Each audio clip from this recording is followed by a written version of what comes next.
Welcome to the Lost Legends update. I'm Mason. What we have here is a surprising turn of events.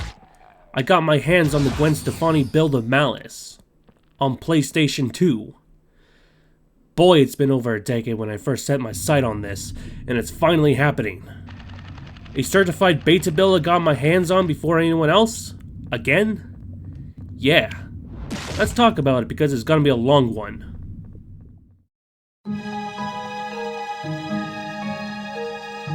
Back in September 2022, I covered the Malice episode where it had an interesting development cycle. Argonaut Software first started developing this on the PlayStation 1, scrapped it, had backing with Vivendi Universal plus published by Sierra to make a next-gen platformer, and got the band No Doubt on board with Gwen Stefani voicing the redhead. Later down the pike, Vivendi canned the project in late 2003 when Malice wasn't making much progress, and returned the rights back to Argonaut. Later, it got revived by a budget company known as MechaDog, with the whole game restarted and get it done in a few months. The final game is nothing more than a husk, with more than half the whole game's plans being removed. To give you the major things that was cut: time travel elements, longer campaign, Gwen Stefani, play as a cat, the list goes on. There's only one beta build dumped to the public, which is on Xbox. But for the life of me, I couldn't get the game running properly on either CXPX Reloaded or Zemu. There is a walkthrough of the Gwen Stefani build by PlayStation Museum that shows what the game should have been. For many years, no one dumped that build. It was until a mysterious user named after a magical girl from another dimension came to my Discord server and contacted me that she got the build and willing to livestream the whole thing. She did just that. But not long after, she left without a trace. That's all she wrote until the end of November 2023. She came back to the rabbit's den and contacted me about Malice. Now, she asked me if I wanted a PlayStation 2 ISO, and we later chatted. I'm not gonna go deep into our convo details because, personal reasons. I teased this on the Hidden Palace Discord once I got my hands on this, and before you people ask, no. I have no authority to dump this to the palace because I don't own the damn thing. However, I could show you one thing. The game in HD. No annoying watermarks, nada. Now it's time to Malice. Again. Yeah, so this majority of the video is literally me playing through this entire game with commentary.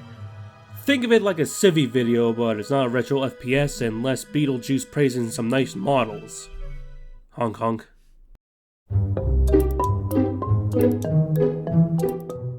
I'm also uploading the full playthrough on this channel, just like BattleBots and Revolt on Game Boy Color. So you see this label in the bottom right corner of the screen? This is the exact same build PlayStation Museum was playing through all those years ago. How did she got her hands on the build? Simple, she bought it off from them. Looking at the game, the main menu looks fine. It has a handy level select option, and the music is much different. Take a listen.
In case you're wondering why the gameplay looks so chunky, I'm playing this on PCSX2 1.7 in software mode.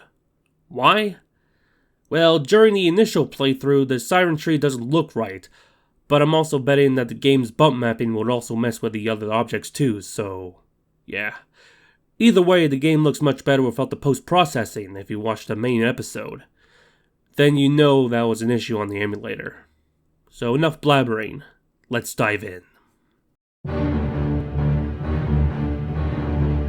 The intro plays as normal, but the voices are, well, had a different voice cast in the final. Yeah, remember, Malice in the final game only had like 6 people. This game had a whole wide range of it, including John St. John and Jason Lee from My Name is Earl. Anyways, when the game starts, you're in the present timeline where the Siren tree had a massive hole through his head. Malice doesn't have any additional mouth textures like in the final, and we get to see not only herself in fine detail, but also bird soldiers. Game also tells you about the tutorial, which includes mechanics that were removed in the final game, and one of which is sneaking around to avoid triggering landmines. Collectibles are another common aspect in the beta. The first ones you'll get are bird eggs. You must go back to the past and place them in the nest of the Siren tree where they're safe. There's also these Clockwork ticker things where it gives you some valuable info. Once Malice found her decapitated self, she reclaims a stopwatch and sent her to the orrery. In the final, the orrery is already up and running, but in this version it's not operational. You had to reboot the place by heading to their inner workings known as the Moving Gardens. This section was never in the final game, so does these scrap metal parts which you'll see strewn all over the world. It gives you a vague hint about the Mecha Malice, but that's far later. Anyways, there's a lot of puzzles in this game. Some don't give you a slight hint on what you're supposed to do. For this one, you have to guide these bots to these generators to open doors. Simple enough, until this one where the bots are caught in an electrical flux. The idea here is to turn this Tesla pole here to either overcharge one of them and disable the other bots. In my initial playthroughs I was stumped until you could go around and jump over one of them. Once that mind bender was done, you were greeted with an automated message by the Metal Guardian. Lubrication systems activated. Oil fountain functionality restored. Super vendor... Malice. No, but I'm taking messages. And told her that she's the one and only hope to save this world from the dog god. You also get the wood magic code. You head to the oil fountain to do a nifty puzzle, and you'll not only reboot the orrery, but also use wood magic code to enter the domain of the Siren tree of the past. Before that, you'll get a logic key which is used to open up the Metal Guardian's head. There's 5 more, but that's for later.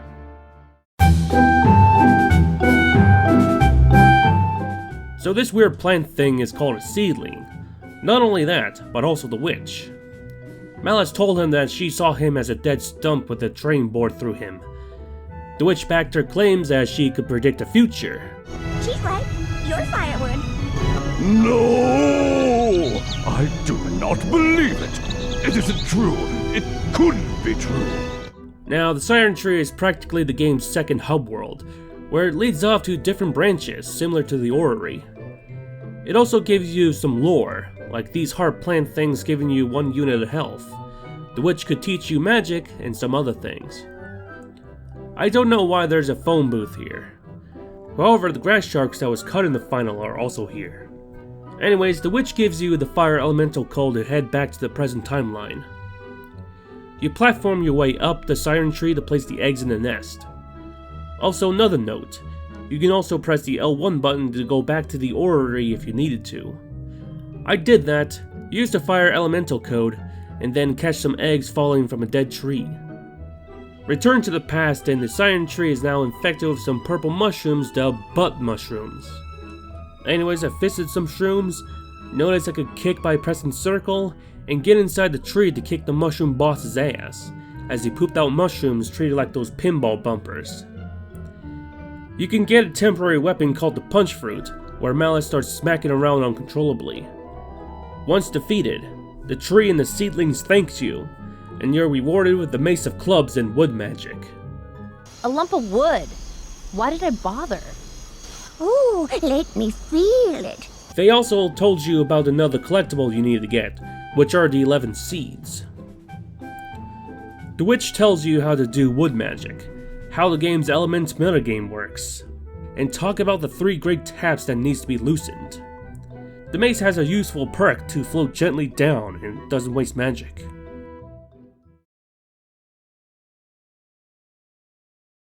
After getting the mace, I noticed that stomping on these black mushrooms plays a bit of no doubts in my head.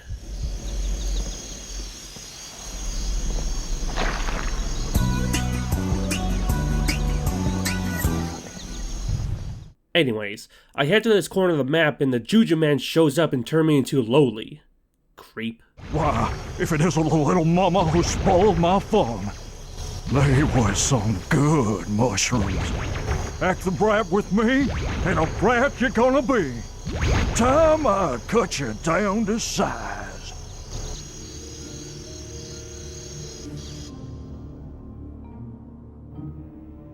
The witch doesn't give me extra dialogue in this form, so I head back to that corner, which leads me to the glowworm temple. The worms are holed up to protect themselves from the spiders that I easily squash. They thanked me, and in this build they're not simping for me, but simping for some moon goddess. They told me to retrieve one of their tequila bottles, and I also had to loosen a tap here. Here's a fun thing. You see these totems? Performing wood magic by holding R2 and X activates it. If it's green, it spawns a lot of mana crystals. If it's any other color and you don't have that corresponding magic, then it does nothing. After that's done, I return the bottle to the worms and told me to grab a few ingredients. A livid striped worm and acquire water magic. However, I can't return to the orrery in my short toddler-like state, so I must seek out the witch to turn me back to normal. Thing is, she does have the spell to turn me back, but that asshole known as the Juju Man stole it, and it's in his cave. The funny thing in this game is that you can't crouch, but as child-sized Malice, you can just walk under the barricade just fine. His house is guarded by an invisible wall, though. You've been sniffing around the Juju Man's secret places. Ooh. Juju Man's gonna fix you good, probably. Alright, in the cave, must acquire 3 skull keys to open a secured door, and another great tap to loosen. Once that's done, I return to the witch and turn me back to normal. Nope! I gotta kill some beetles. Then I gotta grab grass shark tooth, and finally turn back to normal, so I can return to the orrery. Back to the present timeline, the bird resistance are held up at the witch's house, or what's left of it. I gotta grabbing that seedling, and then capture the livid worm. This one is quite easy to capture in this run, and notice that there's a health canister that fully restores my HP. Actually discovered that in the witch's house. Anywho, the crows started an ambush, and I got whacked by that butt muncher with a club. I'm sent to the fire fortress where I was held up in a cell, but not for long. Surprisingly, this jailbreak segment had less notable differences.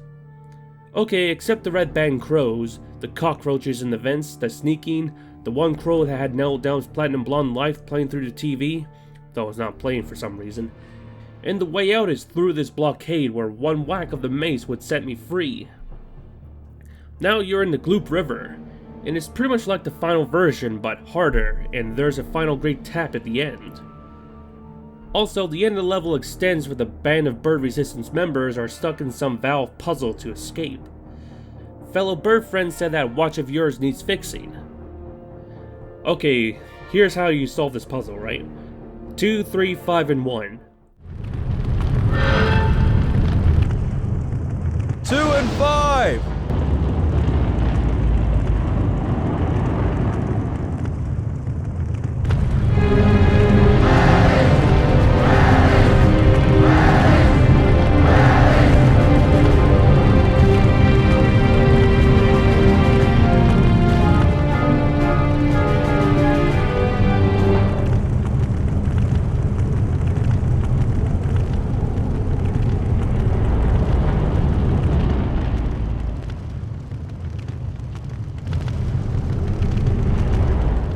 Once you're out of that pipe hell, you're back to the surface and your friend here fixed it.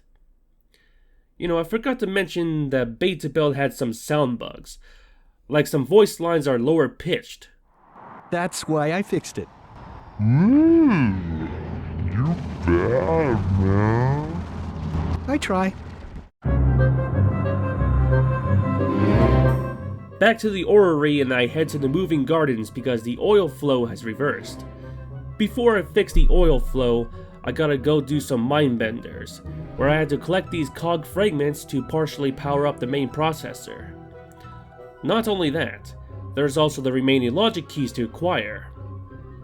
After that's done, I head to the oil fountain and discover a bug that can be fixed by exiting and re-entering again.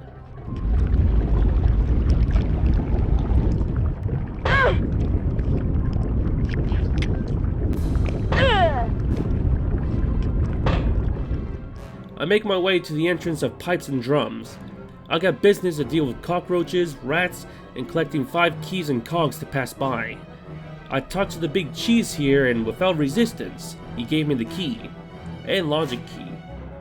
The key actually opens manhole covers that are just fast travel from one side of the map to another. When all that's done, I return to the orrery, place all the logic keys, and summon the Metal Guardian.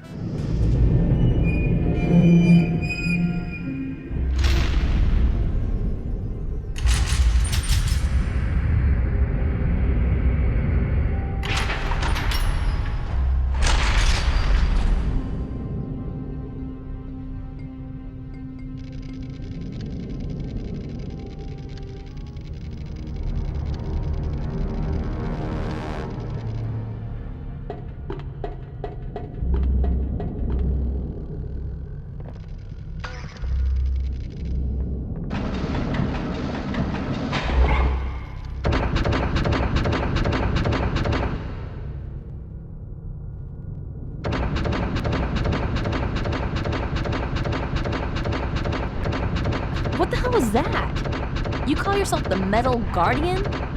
You're junk, man. This unit requires Malice. Locate all components for 4 computational cogs. Must to reactivate all 4 secondary Clockwork computer systems. They will know procedure now. What? God damn it, I say.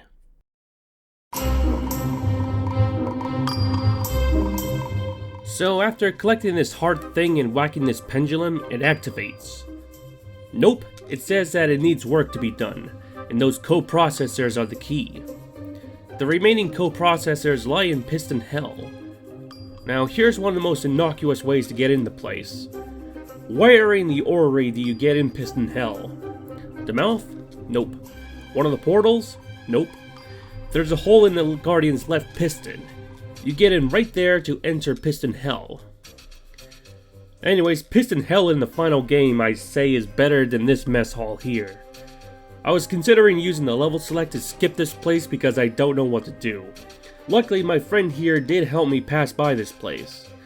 The blue cogs are easy enough, but the yellow one requires VDF puzzles to get through. And one random place under another puzzle. I managed to get through that, and my progress stopped right there when I needed to acquire water magic to defeat a boss.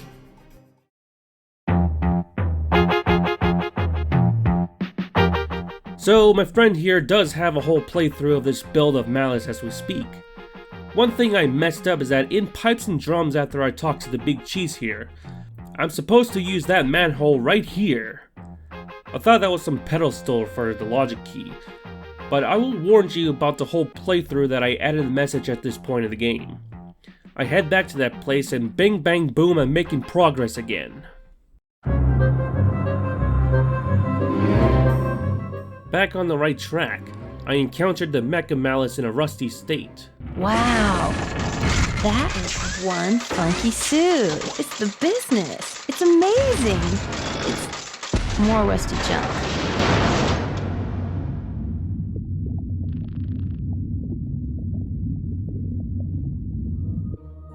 I grabbed the necessary parts to obtain the bits and cogs, and then I grabbed this valve to open up that pipe right there.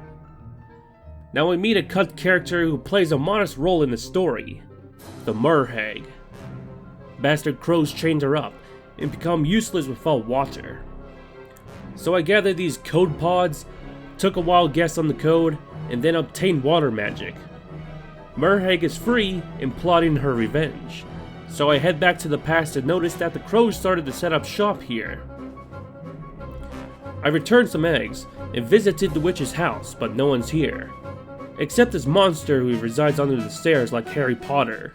What's going on? Where is everyone? The old bat. Say God, me want darling. Where's she gone? Ooh, darling. No. You darling. No! He wants his dolly, but don't know where it is until later. I perform magic on this totem, grab some crystals, and use his manhole cover, in which the Juju Man turned me small again. Back in the temple, the worms are under attack from these fiery spiders, and I'm starting to think that this park hasn't been playtested well since these arachnids do bug out. Like one of them is levitating. The game told me to collect 20 of these little grubs, but I only collected 19 of them. I met the high priest, and the tequila ceremony would begin. By that I mean a boss fight. I should tell you that there's no boss health bar, but they're treated like the same properties as an item. However, this is where I died. So, death, like in the final game, transports you to the Beach of Souls. Unlike the final where it had some side quests, you could just talk to death and get back to the action. However, you gotta try really hard to get a game over, since one hit in the Soul Beach turns you to a ghost, and that object known as the Soul Stone will crop out somewhere. Once I'm back to the mortal realm and defeated the Firefly Queen, I took a swig of the tequila and suddenly I'm a pussy. Cat. Another cut mechanic in the final game is the whole cat thing. In this build, you're temporarily playing a very, very janky version of Stray. The kitty doesn't jump good, her attacks are very short-ranged, and you don't have much apart from doing some puzzles. Yeah, I was stuck for a while until I get it done, and the moon goddess gave me this water key. Problem is that I can't go back until I return to my normal form. Since the witch is out of commission, I gotta talk to that Juju Man, who's likely put on a registry. First off, I got some chicks to scare off so I could grab the spoon for later.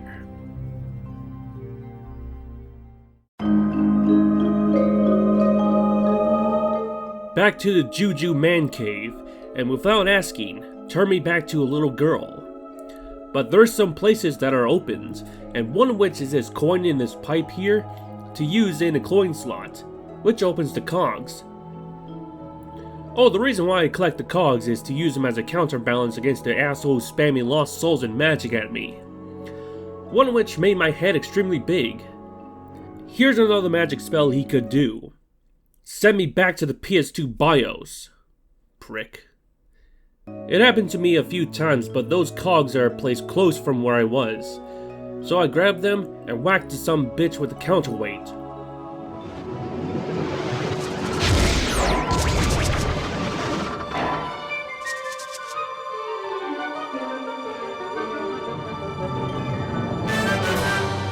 He deserved it. Once I looted his treasure room, grabbed some spell pages and some scrap, I'm back outside to see the witch get dragged out by the crows. I head back to the witch's house, gave that Igor his dolly.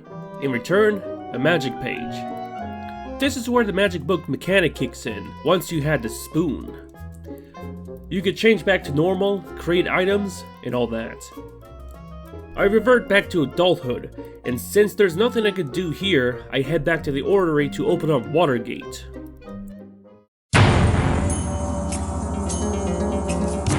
This is a brand new location that was cut from the final. The Merhag we helped earlier isn't going to help us, so I spent a good 5 minutes trying to nab this key here. You can swim in water, which saves me a lot of trouble from platforming these small places. But the real key are these pearls. Place the 9 pearls on these fountains, and then a boss fight occurs.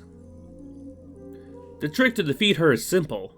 Dodge the jellyfish, and then when she whips out her claws, bait one of them to attack you, and give it the circle special. And repeat that for another 2, 3, or 4 times until the Merhag is laying like that. So you can do it again on her. Repeat that 3 times for the pearls, and Merhag has to take her L's. Once defeated, you finally have the second water magic, so you can use it on that head eater boss from Piston Hell. Since I have done the brunt work for that, I just walk into the boss fight.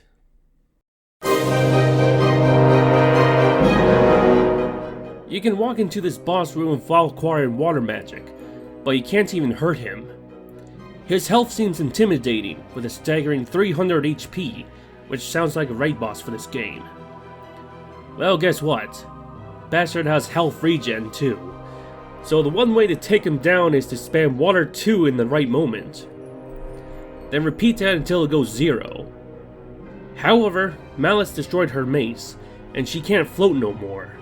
But no matter. The game does tell you that you can mitigate fall damage by pressing circle. So out of the room, the VDF bot will grant you access to the main central processing unit, where it's besieged by the crows. So you take him out and collect all the red cogs to power the orrery. You see me collect a ton of scrap, and this time you need 1,000 tons of it in order to claim the iconic Clockwork hammer. But not yet. The crows claim the processor, and you need to chase those avian assholes to the present timeline, take out that camper MG, and make your way to the place of doom known as the Fire Fortress. I should tell you this is where you get metal magic.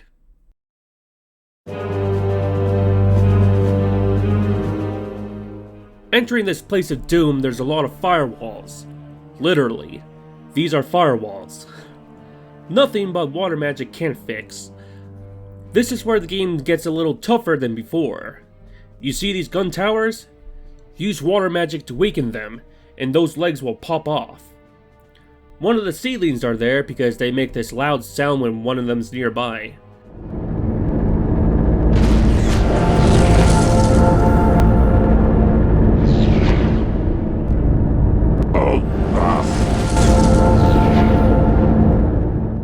You enter a room where you have to face off an endless horde of mutant cyborg hybrids. Use water magic to whack these mutant closets. Anyways, you corner these teleporting bastards, and the dance here is to whack them with a square button. After killing them, you get metal magic. Return to the orrery, turn this thing on, and claim the game's iconic hammer. More memorable than Abby's puny hammer from The Last of Us Part 2.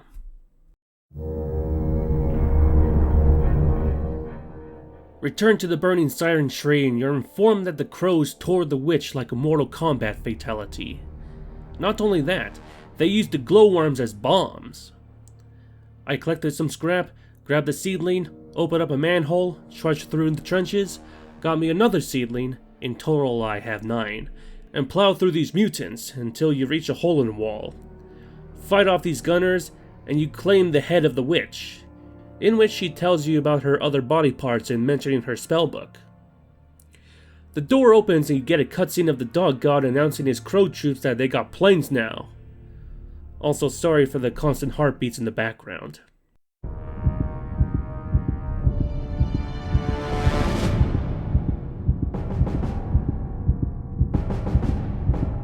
Soldiers, brothers, my magnificent murder of crows.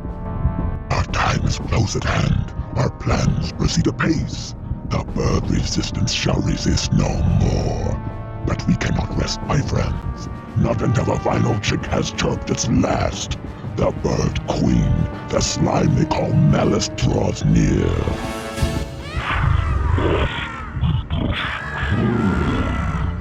And destruction requires power, immense power. The reactor approaches full capacity, and we must take from it all that we can. Production of Mecha Crow armor must proceed immediately. This Malice, they claim, will teach the birds to fly. It is a legend, it is a dream, and it is a lie. We shall build an air force so magnificent it shall eclipse the sun. They shall dream, but you shall fly. The resistance will crumble. Bloody and terrified, they shall weep as the bombs fall, and you soar above.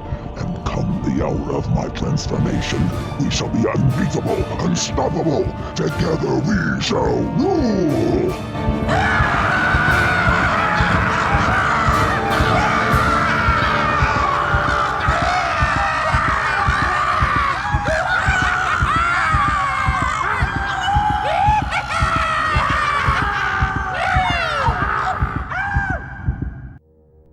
You'll meet up with one crow who gives you a key card, but if you grab this coin here, a portion of No Doubt's Platinum Blonde Life starts playing.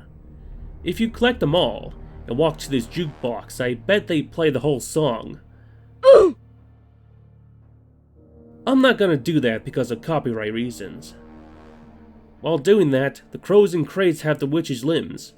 On the other side of the room, you get to meet up 2 covert bird friends who will give you not only a seedling, but some C4 to blow up some planes.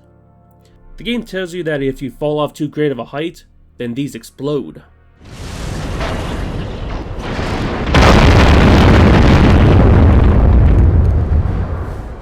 Yeah, plant the bombs on the planes, kill some bad crows, do the same weird experiment room to destroy the mutant closets, and face the boss to reclaim the witch's spell arm. It's an easy boss. First, perform some metal magic, start whacking him until one of the limbs fall off, and repeat that until the witch's arm is off, so you could finish the mutant boss off. You also had a floppy disk to use those time portals the crows use to go back to the past and whatnot.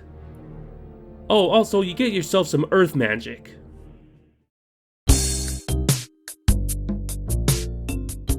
Here's a fun little thing. There exist some game-breaking glitches that will halt your entire progress. Example, in Luigi's Mansion, if you prioritize this boo instead of grabbing this key, then said key will disappear if you leave the room, locking you out of the rest of the game. Malice, however, if you return to the past, get the ingredients to enter the Beach of Souls to claim the witch's soul stone, then you're absolutely screwed. Entering that place is simple enough, but once you reach to the Soul Eater boss, you needed earth magic to defeat it. But since you didn't do the witch quest first to get earth magic, then you're SLL. Shit out of luck.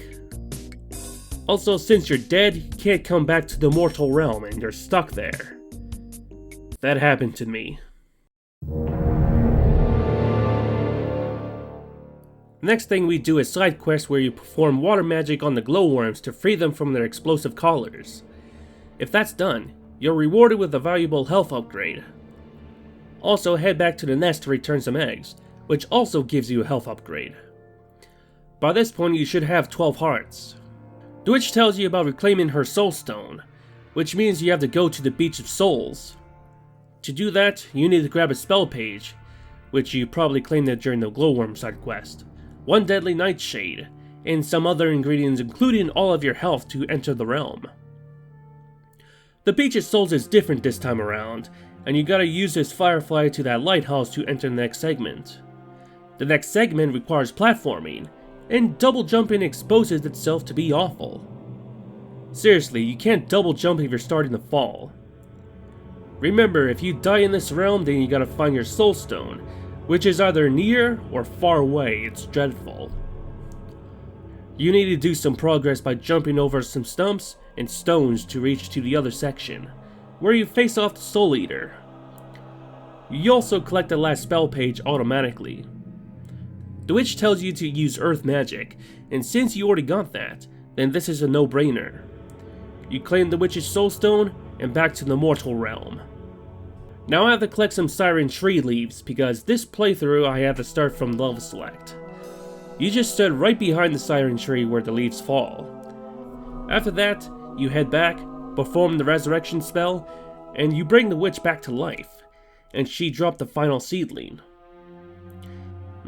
Head back inside the Siren tree, plant the seedlings, perform earth and water magic, and the tree rewards you the sequel to wood magic.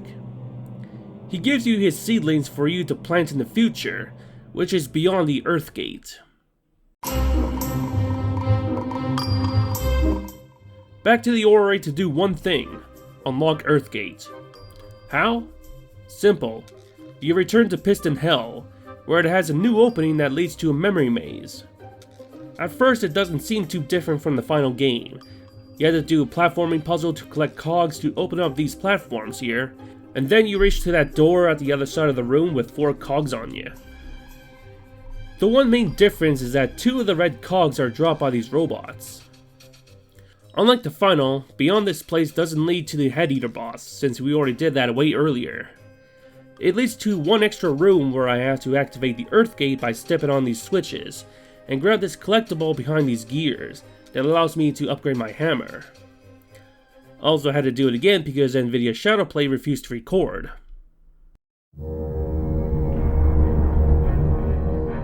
Now I have an upgrade. You activate it by using this doohickey. Now I get to perform an attack that I wanted to do since I first saw PlayStation Museum's videos. The lawnmower attack, or Mo-O-Matic.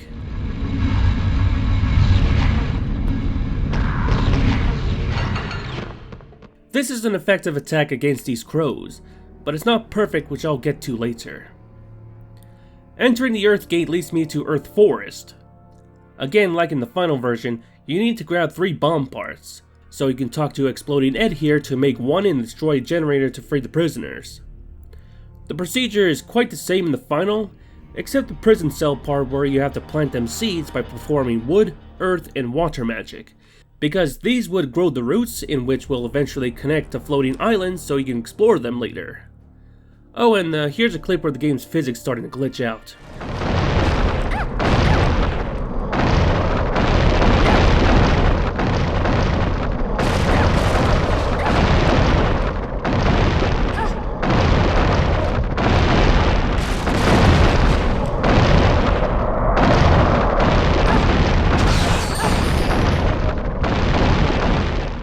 Anyways, after that's done, take the portal in Earth Forest to get back to the present.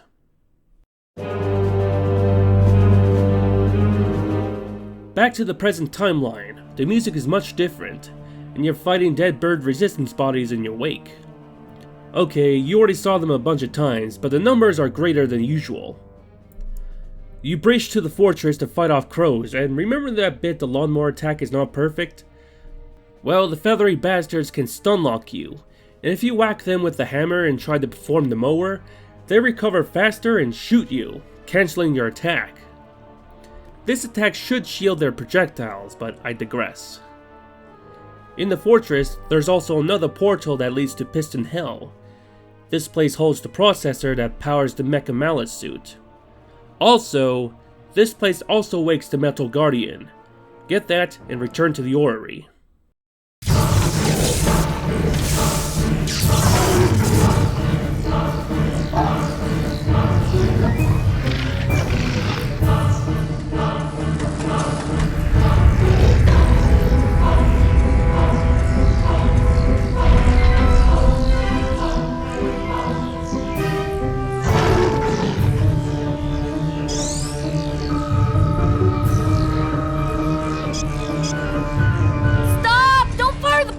Don't shoot. Not again.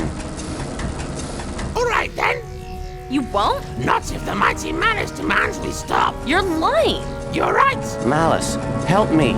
How do I stop that?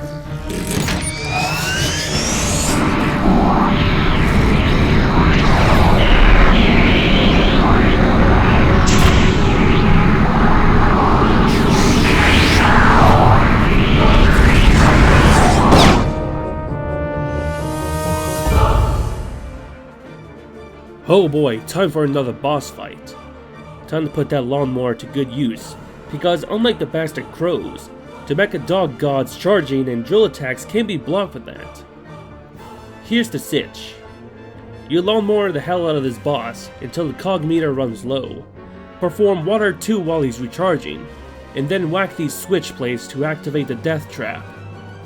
Now repeat that 5 times and this dog is scrap, along with dropping some good loot, including Metal Magic 2.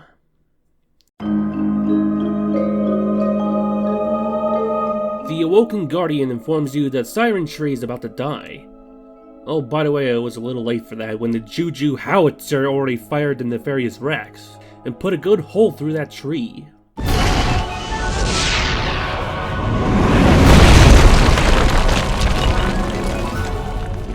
I'm back. I, the wellspring of fire, rider on the blistering storms of a trillion suns, am back. I, the nuclear eye, lord of the atom, king of creation, I, nefarious Rex, live again. I. Well, I'm really sorry to interrupt your little speech there, Rex. But I need to get to the...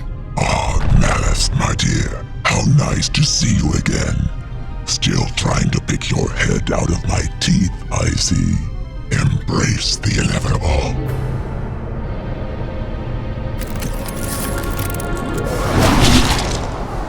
Gone she may be, but I shall deal with her.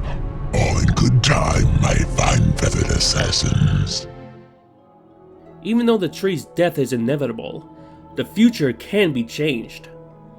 Malice has managed to get this far, albeit visiting the Grim Reaper a lot, reawaken the Guardian, and production on constructing Abraxas has begun. Before you ask who or what is Abraxas, it's the Mecha Malice armor. Before we suit up, we need to grab our hands on the Quantum Tuning Fork, which is the third and final weapon in the game. In the final, the game just gives you the fork after retrieving the 6th logic key from defeating the mutant boss in Fire Fortress. In this version, it requires some work, like you had to go from 2 different dimensions just to acquire it. One is in Earth Forest, and the other is in the Beach of Souls. You already saw this part when I was platforming my way through to acquire the Witch's Soul Stone. Now it's time to reclaim that. There's only 2 gates that are opened. One is the present timeline, and the other was the past, but it's on a time loop. If you went to the latter, you're on a time limit to capture some ghosts. Problem is that you don't have the Quantum Fork yet. With that option not being viable, I head to Earth Forest to acquire the first piece. Unfortunately, I can't access there from the orrery, so I must take the Crow's teleport system from the present. Before I get to that, I upgraded my hammer so I can use a spinning attack. This is a more useful attack against the Crow Gunners, whereas you're technically a wide hitbox. Well, hit cube to be exact. Head to the Fire Fortress, free some crows, and kill this gunner that spawns me 4 health canisters. Once you've returned to Earth Forest, the scenery looks different. You meet up with a decomposing zombie witch that warns you about Attila the Shunned, death on stilts. Besides that, you gotta get your tuning fork, which is located in the Metal Guardian's mausoleum, which is where you plant a bomb to free some imprisoned birds earlier. This thing isn't as great as the hammer, but it is effective against a new type of enemy, the Robo-Crows. The hammer water magic is ineffective. After getting that, you have to nab some key cards to open up these platforms like in the final game, and that leads to Mr. Death on Stilts. But for the 3 people who have played Malice, you know what's coming.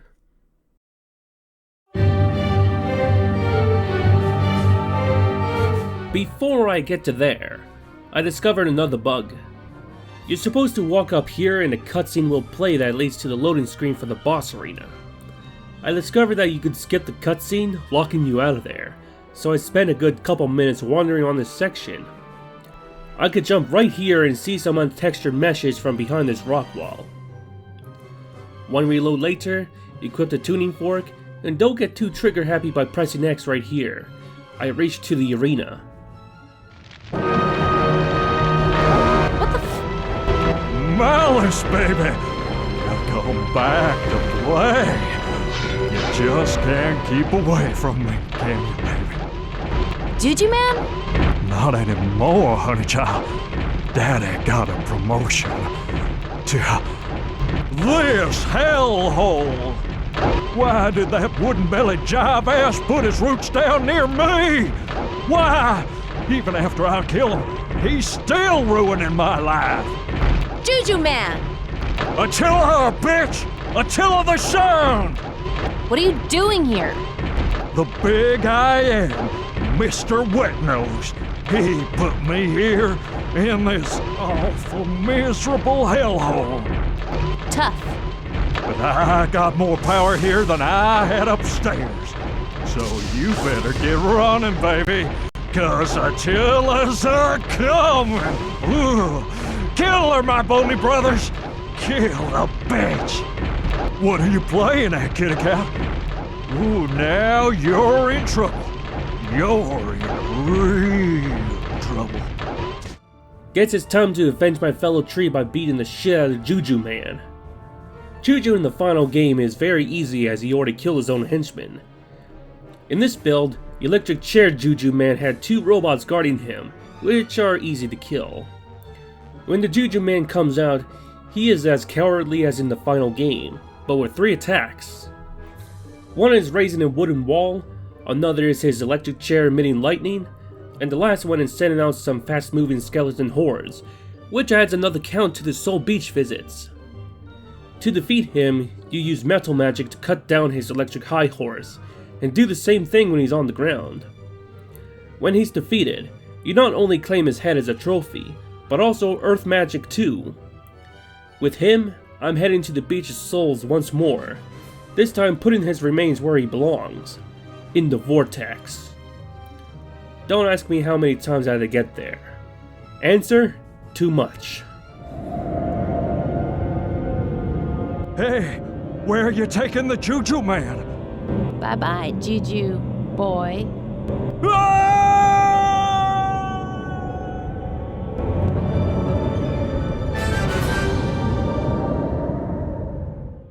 Throwing the Juju skull in there stopped the vortex, so this gentleman could take me to the tomb, where I get my other half of the tuning fork.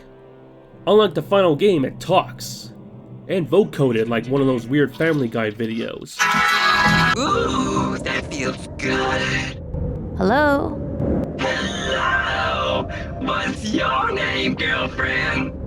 Malice, cat, mother, goddess. Still finding yourself? Take my word, call off the search. It's just an anticlimax when you get there, so... I return to the mortal realm. I jump to the past and do some ghost busting. Actually suck up the ghost and exit the place with the portal before the time runs out. It's easy at first until it gets hard when you have to search for the last few souls, so if the timer runs out, the cutscene for the Juju Howitzer and the same doggone FMV plays. I return to the gardens, head back to the orrery, and jump to the present timeline where the zombie bird resistance fighters has turned back to normal. So here's the kicker. Guys, to acquire the Mecha Malice, you need a shit ton of scrap metal. 1 million tons, in fact. So you may be thinking that this is a much more tedious situation than Rayman, where you had to free the cages. Well, I've thought of that, until I just head to the trenches again, but this time the gates are opened. However, I need to rescue the commander, Pigeon Connor. I think that might be a Terminator reference. I reach to the gates of Fire Fortress and the final assault has begun. This may look familiar, but this is a repurposed map from the bit where we had to reclaim our stuff. But this tuning fork here could kill crows good. Robo crows are a problem as they're spongy, but they do drop 3 hearts. I revisit my old cell and there's no vent. There is a vent section, but what it leads is some more scrap.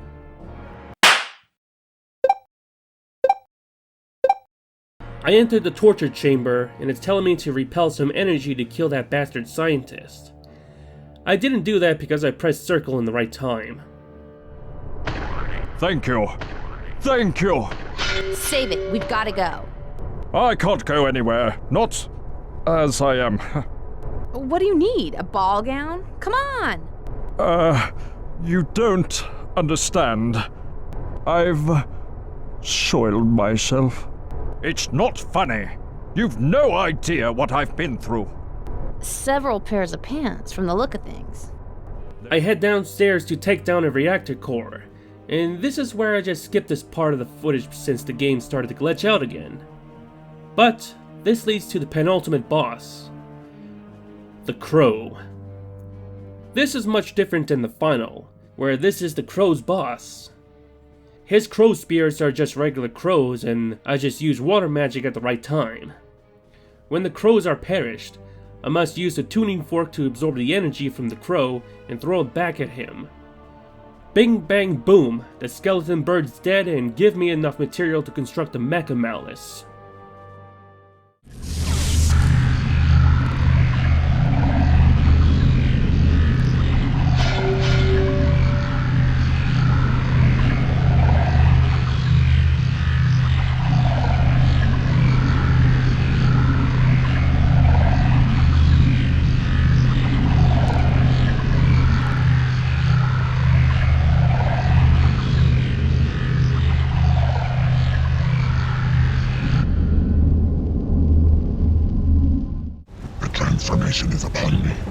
Nefarious Rex burns like the stars in the infinite sky. Back again, you tedious vermin. You simply don't understand. This moment was always meant to be. All your efforts are in vain. Your friends are dead, and now you shall be too. Metal has had its day. Now fire shall stand at the heart of things. Nothing shall survive. Nothing but me. The universe will bow before the Sun God. What you think has never been, and never shall be of any consequence at all. Again you try to defeat me, and once again I shall be picking your vertebrae from my teeth. Reach your fate. Lose your face. Time to roll up that newspaper, because this dog thinks he's gonna rule the universe by turning this world into a burning wasteland and become a sun god? Well, guess what? Like localizing Mother 3 and Geno being in Smash Brothers, it's not gonna happen. That dog's cosmic plans is soon to be foiled by a goddess resembling an early 2000s scene girl voiced by a pop-punk singer. Now in the final version it's tedious. You have to simply dodge some scripted attack patterns until he's open. In the beta, it requires to absorb the dog's fireballs with the tuning fork in order to perform two different attacks. A Siren Scream or Liquid Tiger. These will be your only means to actually hurt him. Oh, by the way, your max health is doubled. Only one problem. This fight isn't well developed. So, if you attempt to absorb the regular fireballs he's spitting out, there's little to no reaction time to avoid the next one. If he charges at you, you better make sure you stay out of his ridiculous hitbox. The most effective way is wait for him to waste his energy so he can recharge. Use Watcher 3 to eject a fireball. Absorb that and use it to attack. That's the strategy, and sometimes that doesn't even work.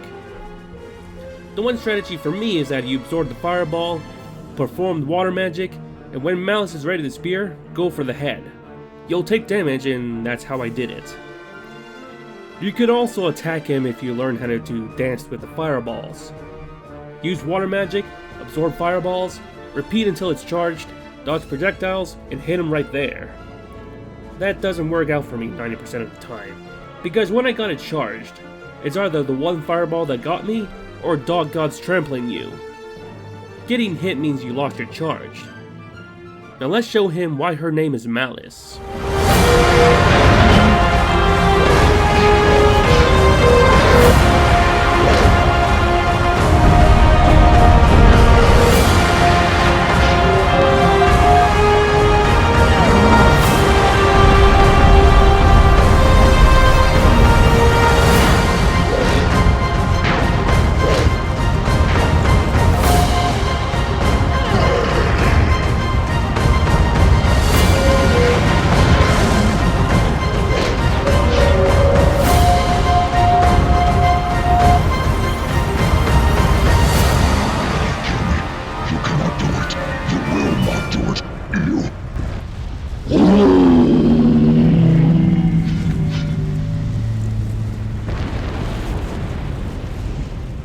The Infernal Canine has defeated.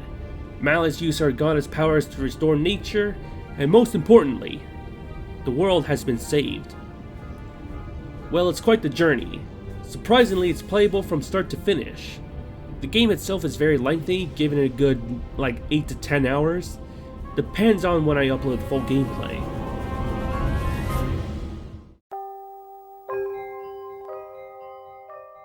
By this point, I think we went on long enough, but there are a few things to add before this video ends.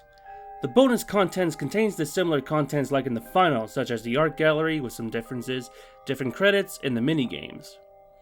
To give you the brief differences on said minigames, one is that there's a T-posing clock guide with the developer's face on it, which gives you a boatload of time.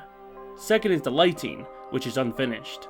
Third is that these are unlocked at the very start. To give you the bottom line on what my thoughts about this beta build, it's decent, but if they got the time to fully polish the game, fix the nasty bugs, game-breaking glitches, add the rest of the sound design, and make the magic system more useful, this would have been an easy 7 or 8 out of 10 tops. One more thing is to show off some debug stuff which can be accessed by plugging in the second controller. I haven't dabbled on this much, so I just use it to mess around with the camera and stuff. And thus, after a long video, this is where we end things for Malice. Well, for now at least. Thing is, there is a definitive beta version of the game, and it's on the Xbox.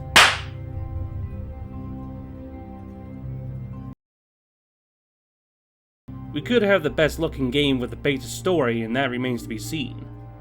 There's also the earlier versions with the different HUDs, and let's not forget the PS1 iteration.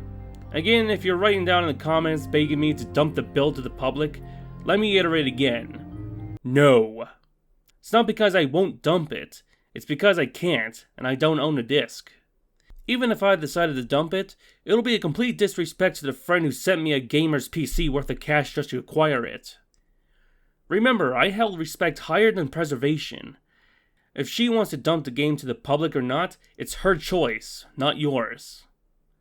Another thing, I don't condone harassment, so don't go after her just for a game. Now look, if I somehow bought a beta build off some developer or private collector that's worth either hundreds or over 1,000 in Yankee Doodles, I'd be the man who will dump it, and that's a promise I'm willing to take. However, that's when I need to open donations on PayPal because my only source of revenue is my full-time job outside of YouTube. Okay, that's only when I found something interesting. I think it's time to end this video. It's been long enough. Also, make sure you check out my Cyberpunk video on Mace 2.0, and I'll see you later. Bye.